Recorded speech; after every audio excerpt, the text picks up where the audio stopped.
তো আজকে দক্ষিণবঙ্গের পূর্ব মেদিনীপুর, দক্ষিণ চব্বিশ পরগনায় ফেয়ারলি ওয়াইডস্প্রেড রেনফল হওয়ার সম্ভাবনা আছে। বাকি জেলাগুলোতে স্ক্যাটার্ড রেনফল হওয়ার সম্ভাবনা আছে।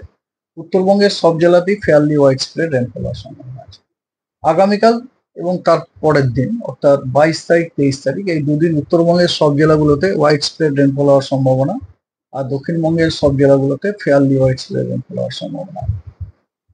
24, 25, 26 এই 3 দিন দক্ষিণবঙ্গের সব জেলাগুলোতে ওয়াইড স্প্রেড রেনফল হওয়ার সম্ভাবনা আছে এবং উত্তরবঙ্গের সব জেলা 24, 25, 26 দক্ষিণবঙ্গের সব জেলাগুলোতে ওয়াইড স্প্রেড রেনফল হওয়ার সম্ভাবনা আছে এবং উত্তরবঙ্গের সব জেলাগুলোতে ফেয়ারলি ওয়াইড স্প্রেড রেনফল হওয়ার সম্ভাবনা রয়েছে। আর 27 তারিখ লাস্ট ডে গোটা পশ্চিমবঙ্গের সব জেলাগুলোতেই ফেয়ারলি ওয়াইড স্প্রেড রেনফল হওয়ার সম্ভাবনা রয়েছে। এটা গেল আপনার স্পেশিয়াল ডিস্ট্রিবিউশন। এবার আসা যাক ইন্টেন্সিটি। আজকে দক্ষিণবঙ্গের কোনো জেলার জন্য কোনো সতর্কবার্তা নেই, ভারী বর্ষা বা থান্ডারস্টর্ম কিছু নেই। তবে উত্তরবঙ্গের সব জেলাগুলোতেই আজ বিক্ষিপ্তভাবে থান্ডারস্টর্ম লাইটনিং এর সতর্কবার্তা দেওয়া আছে এবং আপনার কালিম্পং এবং আলিপুরদুয়ারে বিক্ষিপ্তভাবে ভারী বর্ষণেরও সতর্কবার্তা দেওয়া রয়েছে। আগামীকাল দক্ষিণবঙ্গের সব জেলাতে বিক্ষিপ্তভাবে থান্ডারস্টর্ম লাইটনিং এর হওয়ার সম্ভাবনা রয়েছে এবং তার সাথে ঝোড়ো হাওয়া।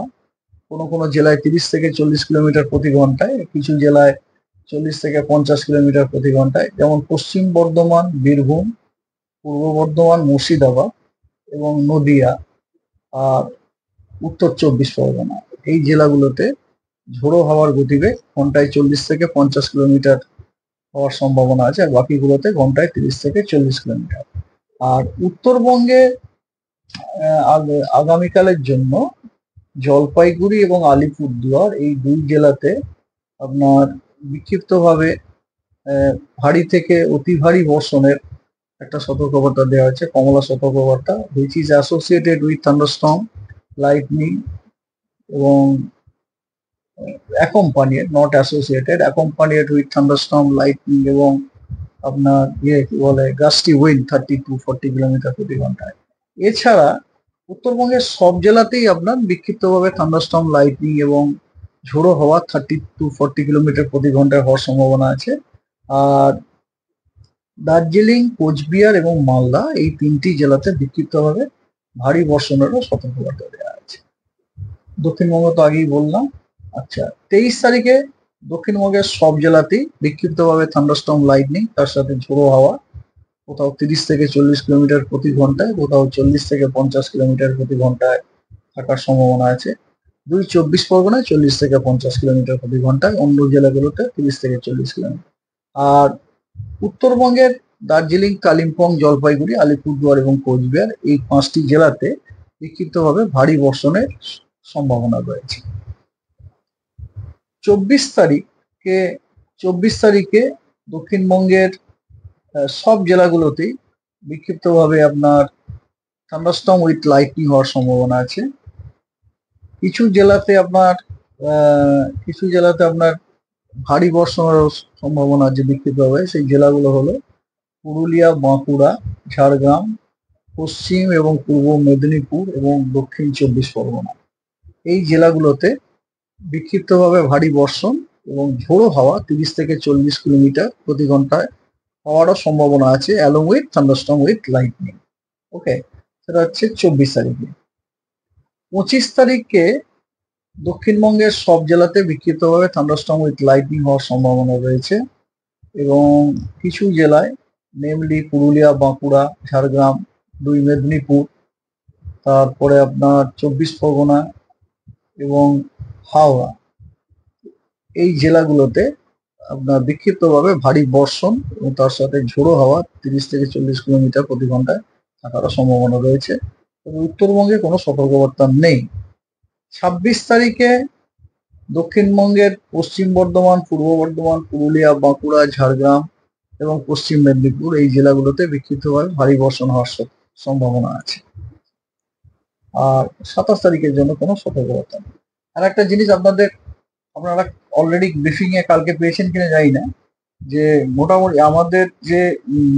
মোটামুটি আমরা বিভিন্ন রকম মডেল অ্যানালিসিস করে যেটা দেখেছি যে 26 তারিখে আপনার একটা সাইক্লোনিক সার্কুলেশন ফর্ম হতে পারে। Just a minute.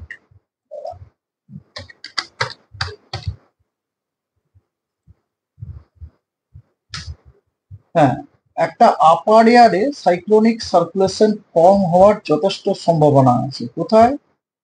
নর্থ বে অফ বেঙ্গলে এবং তার সংলগ্ন পশ্চিমবঙ্গ এবং বাংলাদেশ। কবে? 26 তারিখে আপার এয়ারে, মনে থাকে যেন সার্কুলেশন হয়। এবং তার ইনফ্লুয়েন্সে ওই জায়গাতে 27 তারিখে একটা লো প্রেসার এরিয়া ফর্ম হওয়ার সম্ভাবনা আছে। কিন্তু ইন এনি কেস এই লো প্রেসার এরিয়াটির ডিপ্রেশনে ইন্টেন্সিফাই হওয়ার সম্ভাবনা খুব কম। এটা ইনফরমেশনটা কালকে আপনারা পেয়েছেন ব্রিফিং এ? 26 তারিখে সাইসা, 27 তারিখে লো প্রেসারে? না, না, কেউ যদি এখানের মধ্যে কি কালকের ব্রিফিং এ? যাই হোক, কালকে আমি ব্রিফিং দিতে পারিনি, অন্য কাজে ব্যস্ত ছিলাম। তাহলে কি বললাম? 26 তারিখে একটা আপার এয়ারে সাইক্লোনিক সার্কুলেশন ওভার নর্থ বে of Bengal and adjoining West Bengal and বাংলাদেশে ফর্ম হওয়ার সম্ভাবনা আছে। এবং তার ইনফ্লুয়েন্সে 27 তারিখে ওই জায়গাটি একটি লো প্রেসার তৈরি হওয়ার সম্ভাবনা রয়েছে। কিন্তু ইন এনি কেস এই লো প্রেসারটির ফার্দার ইন্টেন্সিফাই হয়ে ডিপ্রেশন হওয়ার সম্ভাবনা খুব কম, নেই। তার ফলে কিছু হতো, বৃষ্টি হবে। এগুলোকে বলে মনসুন লো। এই মনসুন সিজনে এরকম চলতেই থাকে, পাইপ লাইনে একটার পর একটা থাকে। এবং এই সিস্টেমগুলো খুব গুড সিস্টেম। এই সিস্টেমগুলো ভারী বর্ষা খুব একটা দেয় না, কিন্তু এই সিস্টেমগুলো না ওয়াইড স্প্রেড অনেকখানা জায়গা জুড়ে। That's why it is very useful then. তাহলে স্যার একটা বিষয়, 27 তারিখ মানে রথযাত্রা রয়েছে। 27 তারিখে যে রথযাত্রা, বুঝি দীঘাতে রথ হবে, প্রথমবার দীঘায় রথযাত্রা। তাহলে এটা কি আমরা বলতে পারি যে দীঘাতে বৃষ্টি হওয়ার সম্ভাবনা? সেটা আমি এই মুহূর্তে বৃষ্টির ফোরকাস্ট আমরা এই মুহূর্তে বলতে পারবো না, কারণ 27 তারিখের ফোরকাস্ট আমরা আগামীকাল দিতে পারবো। দেখুন, আমরা যে ফোরকাস্ট আজকে দিলাম, কতদিন পর্যন্ত দিলাম বলুন তো দেখি? আমরা দিয়েছি 26 তারিখ। আমরা 7 দিনের বেশি দিতেই পারি না। ওই একটা যেটা আপনি বললেন যে আপার সারফেসে একটা ফর্ম হবে, তার জন্য 27 তারিখের ইনফ্লুয়েন্স, 27 তারিখে লো হবে। হ্যাঁ, লোটা হলে তারপর তো বৃষ্টি হবে না, যাওয়ার আগে তো আর বৃষ্টি হবে না। এখন তাহলে রথের পোর্শনটা বলছি না, নাহলে বেকার প্যানিক হবে। না, কোশ্চেন না, আপনারা যদি বলেন আমরা তার দায় দায়িত্বই নেবো না। না, জেনে নিলাম। অল ফোরকাস্ট আর ভ্যালিড। দেখুন, ইন্ডিয়া মেটিওরোলজিক্যাল ডিপার্টমেন্ট প্রতি সপ্তাহের বৃহস্পতিবার দিন একটা এক্সটেন্ডেড রেঞ্জ ফোরকাস্ট ইস্যু করে। এক্সটেন্ডেড রেঞ্জ ফোরকাস্টটা ওনারা, এটা অ্যাকচুয়ালি 4 সপ্তাহের জন্য বেরোয় আর কি, উইকলি। এক্সটেন্ডেড ফোরকাস্ট অ্যাকচুয়ালি প্রত্যেকটা উইকের রেনফলটা সমান, এটা ডে টু ডেটা বলা হয় না, টোটাল পিরিয়ডটাকে। ঠিক আছে? তো as per this extended range forecast, during the week 27 June to 6 July 2025, rainfall activity is likely to be above now. Rainfall activity স্বাভাবিকের থেকে বেশি হওয়ার সম্ভাবনা আছে কয়েকটি জেলাতে। সেই জেলাগুলি হলো পশ্চিম এবং পূর্ব মেদিনীপুর, উত্তর এবং দক্ষিণ 24 পরগনা, নদিয়া, মুর্শিদাবাদ, বীরভূম, পশ্চিম এবং পূর্ব বর্ধমান, হাওড়া, হুগলি, কলকাতা। এই জেলাগুলিতে এই উইকে 27 জুন থেকে 6 জুলাই এই পিরিয়ডটাতে এই জেলাগুলোতে রেনফল, বৃষ্টিপাত তার স্বাভাবিকের থেকে বেশি হওয়ার সম্ভাবনা আছে। 27 তারিখে রথ আছে, 27 তারিখে রথ আছে, কিন্তু এমনও হতে পারে 27 তারিখে কিছুই হলো না। কারণ এই যে বৃষ্টিপাতটা, সেটা হচ্ছে একটা পিরিয়ডের অ্যাভারেজ রেনফল। এমন হতে পারে 27 তারিখে বৃষ্টিই হলো না কোথাও, কিন্তু পরের যে 6টা দিন খুব ভালো বৃষ্টি হয়ে গেল।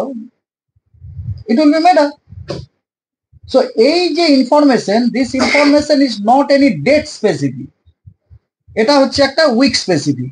সুতরাং এই স্টেটমেন্ট ডাজ নট কনফার্ম যে 27 তারিখে বৃষ্টি হবে। I hope this is clear.